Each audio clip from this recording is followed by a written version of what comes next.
Fala pessoal, sejam muito bem-vindos ao Mundo dos Cortes. Um dos cientistas mais promissores do planeta foi, digamos, desvivido. 2 dias depois, a empresa de Trump anunciou a fusão milionária exatamente na área que ele pesquisava. Coincidência? Daniel Lopes conecta todos os pontos e o que ele revela sobre o Brasil no meio dessa crise energética global vai te deixar com uma pulga atrás da orelha. Confere aí.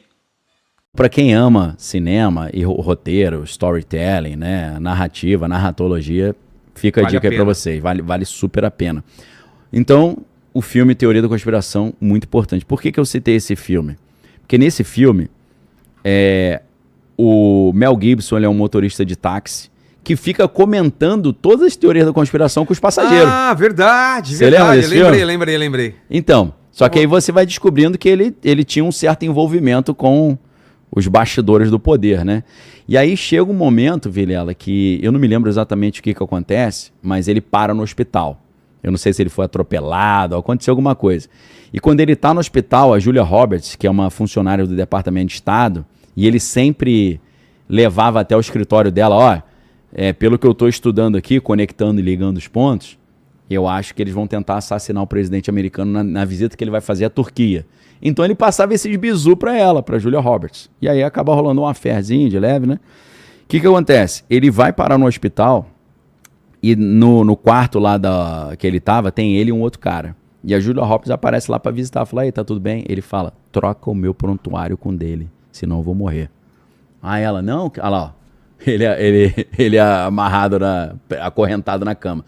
E ele começa a implorar pra ela, troca o meu prontuário, senão eles vão me matar. E aí não dá outra. Eles matam o outro cara achando que é ele. E na hora que eles vão ver o corpo, fala, pô, não era esse cara. E ele consegue. E ela se liga que a parada é real, entendeu? Então, assim, eu citei esse filme pra mostrar que o professor Nuno Loureiro não morreu no tiro, ele morreu na manhã seguinte no hospital. Ele passou a noite vivo. É claro que ninguém vai duvidar que se alguém queria matar um dos cientistas mais promissores do planeta, que estava resolvendo o problema lá do Fallout, que ia trazer energia gratuita e limpa para o mundo, não seria muito difícil eles terem terminado o serviço na casa, não. Agora, quem é visto como um assassino é um outro português que teria estudado junto com o Nuno Loureiro em Portugal física, que é o Cláudio Valente. Esse Cláudio Valente, ele também é suspeito de ter feito um tiroteio 48 horas antes na Brown University. E ele assassinou dois estudantes de física. Então era um cara que estudou física, dizem que era um cara muito fechado, e era um cara que, segundo assim, as versões que tentam entender a motivação, é que ele tinha uma inveja o Cláudio Valente. É o outro português. Tá. É um português que matou um outro português nos Estados Unidos. Pô. São 2 portugueses nos Estados Unidos ali. Então, ele foi, segundo o que se imagina, porque não tem uma prova cabal disso, o Cláudio Valente atirou em pessoas na Universidade Brown e 2 dias depois ele matou o professor Nuno Loureiro. E ele alugava um depósito onde ele guardava materiais dele. Nesse depósito, supostamente, depois, ele apareceu sem vida, em tese, esse Cláudio Valente, que era o assassino, tanto da Universidade Brown quanto do professor Nuno Loureiro, ele teria tirado a sua própria vida. Mas ele deixou uma carta dizendo que ele achou estranho ele não ter sido preso nessas 48 horas. Ele falou, eu achei que eu não conseguiria chegar até a casa do Nuno Loureiro. Agora, como é que ele sabia onde o professor morava, que ele ia estar em casa, como é que ele sabia disso tudo? Então, tudo muito estranho, né? Como ele conseguiu chegar. Tem gente que acha que houve uma certa leniência. Por exemplo, o FBI ou a polícia deixou o Cláudio Valente sair da Universidade Brown e chegar até lá perto do Massachusetts Institute of Technology para matar o professor Nuno Valente, né? Ele não apenas deixou materiais por escrito, mas ele deixou vídeos. E nesses vídeos, que a gente não teve acesso, que é um problema, para a gente tentar entender por que o cara fez isso, nos vídeos o que a mídia reportou é que ele disse que os 2 ataques foram intencionais, mas ele não explicou o motivo dele ter atirado nos alunos na Universidade Brown e de ter matado o professor Nuno Loureiro, né? Agora, entra a parte estranha de novo. Tá. Uma coincidência temporal.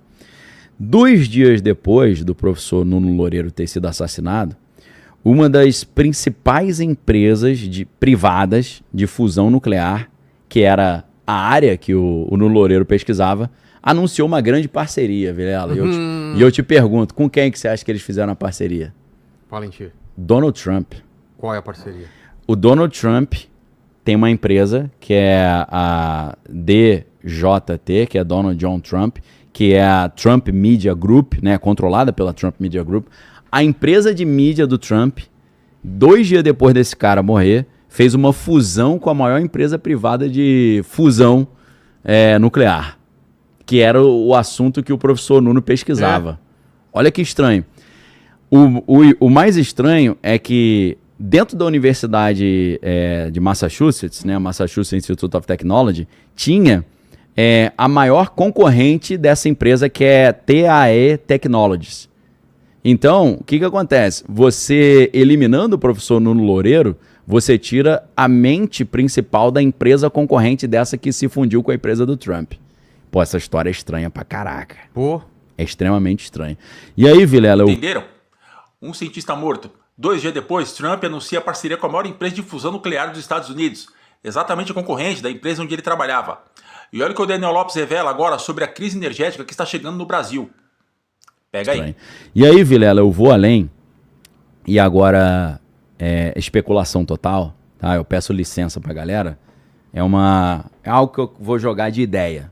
O que eu tô confabulando aqui com os meus botões?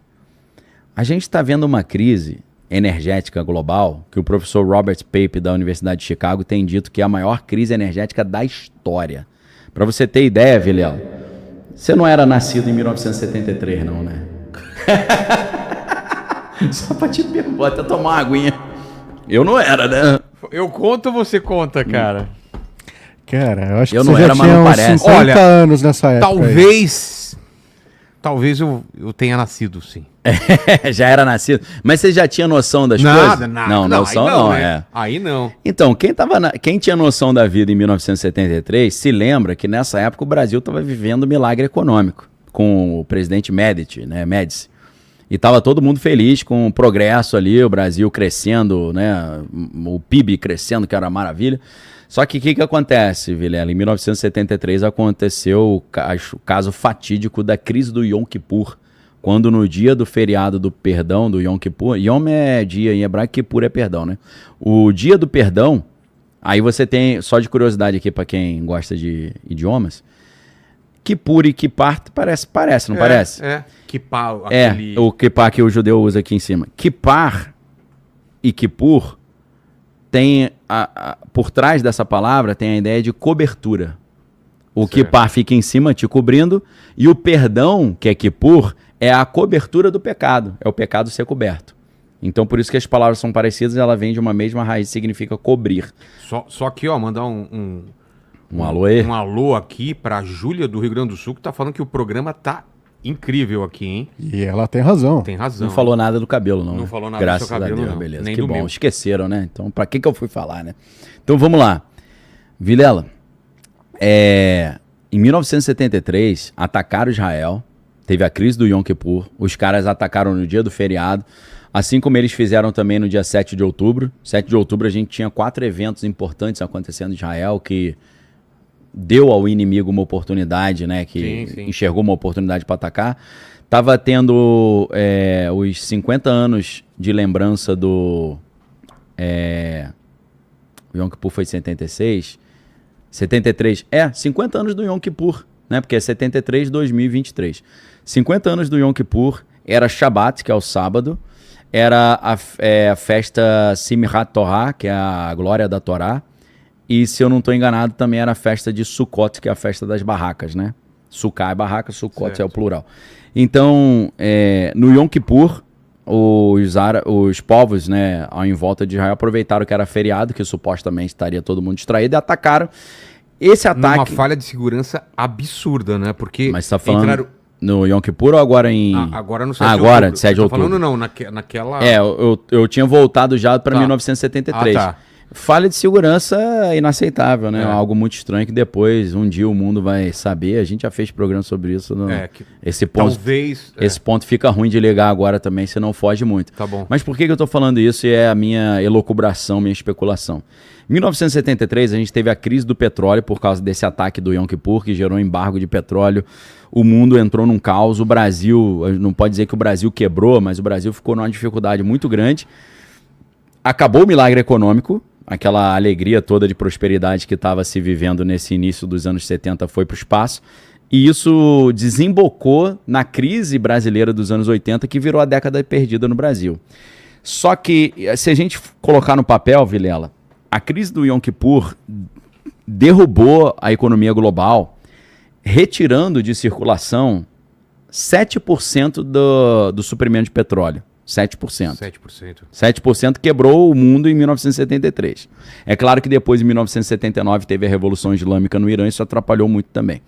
Agora, nessa atual crise, Vilela, que começou no dia 28 de fevereiro de 2026, quando Israel e os Estados Unidos atacaram o Irã, quando o Estreito de Hormuz foi fechado, sabe quanto já de petróleo já está em desfalque? O quê? Dessa crise? Agora? Não. Em 73, 7%. Quebrou o mundo. Agora 20%. E como não quebrou? É porque as consequências não chegaram ainda. Entendeu? Por quê? Porque o último navio... Mas você acha que tipo, vai chegar essa conta? Eu acho. Eu e os especialistas, né? Mesmo que você reabra o Estreito de Hormuz agora, o caos já está determinado. Porque a gente está falando de um déficit de 2 milhões de barris de petróleo por dia, que não estão chegando. E aí o que está acontecendo? Os países que desde o dia 28 de fevereiro não estão recebendo esse petróleo, estão usando as suas reservas estratégicas. Só que as reservas estratégicas têm um prazo aí para acabar. Se acabarem as reservas estratégicas e o petróleo continuar sem chegar, aí você tem um problema. Entendeu? Então, aí isso é o que os analistas têm apontado, como é o caso do 20%? 20% já. Né? Porque dali, do Estreito de Hormuz, sai 20% do petróleo global. A gente está falando de um quinto. Né? É que tudo bem, hoje em dia o pessoal estoca, já teve uma crise porque a galera fica esperta, mas chega uma hora que acaba, né? Acaba, e esse que é o problema. O Japão falou quantos dias tinha, a China também falou. Sim. E não é só o petróleo. E o Brasil aqui, como que tá a situação aqui? Tá complicada também. Ontem ou antes de ontem, 4 navios russos que estavam trazendo diesel pro Brasil deram meia volta e foram embora. Porque eles estão oferecendo preço muito mais caro pro diesel na Europa do que no Brasil. Porque lá a situação é pior, né?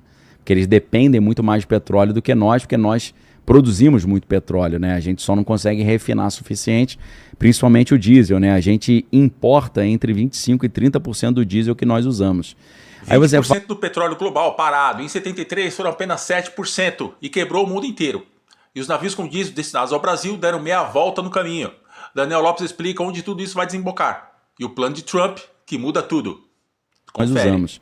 Aí você fala, mas então a gente se vira com os outros 80% ou 70%. Não, mas isso é um desfalque terrível. Terrível. E a nossa matriz logística é toda rodoviária, tudo que é transportado por caminhões a diesel. Claro que você tem projetos de caminhões elétricos, tem projetos do biodiesel, tem projeto para aumentar a quantidade de biodiesel e de álcool e de etanol na gasolina. Fizeram isso, né? Já estão fazendo, né? Mas não resolve completamente o problema. Mas onde eu estou querendo chegar, Vilela? Presta atenção. O presidente dos Estados Unidos acabou de fazer agora em fevereiro uma fusão com uma das maiores empresas.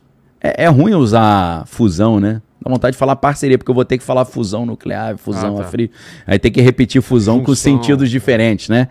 Ele fez uma união da sua empresa, Trump Media Company, com a empresa privada mais forte dos Estados Unidos, que está desenvolvendo fusão a frio.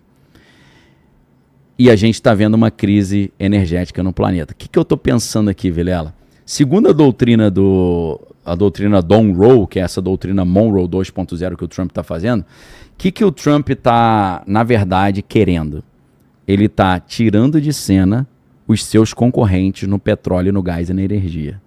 Ele está querendo concentrar no hemisfério ocidental, Estados Unidos, que é autossuficiente em petróleo, unindo Canadá, Groenlândia e Venezuela e Brasil, fazer aqui a América ficar autossuficiente em petróleo, não depender do petróleo que vinha do Oriente Médio. Isso rompe completamente aquele acordo que Henry Kissinger fez em 1976 do petrodólar. Acaba com isso, porque você não depende mais do petróleo ser vendido lá no Oriente Médio em dólar, porque agora a ideia não é só América para os americanos como na doutrina Monroe oficial, agora é a América. É o único lugar onde você pode comprar petróleo e gás. Quem não comprar petróleo e gás de mim vai ficar no escuro e vai ter que se desindustrializar, vai virar um Mad Max. Então, você acredita que o assassinato do professor Nuno Loureiro tem ligação com a fusão da empresa de Trump? Comenta aqui embaixo, dê sua opinião sobre isso. E não se esqueça, deixe seu like, se inscreve no canal Mundo dos Cortes e ativa o sininho, porque os próximos cortes ainda estão mais pesados. Até o próximo!